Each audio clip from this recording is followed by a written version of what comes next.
Today I'm going to show you how to set a password on Teamviewer in a simple and clear way.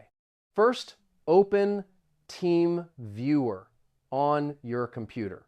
On the main screen, you'll already see a temporary password that changes every time you restart the app. If you want to set a permanent password, go to the Settings or Options menu.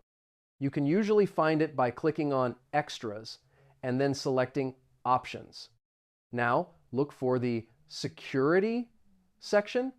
Here, you'll find an option to set a personal password for unattended access.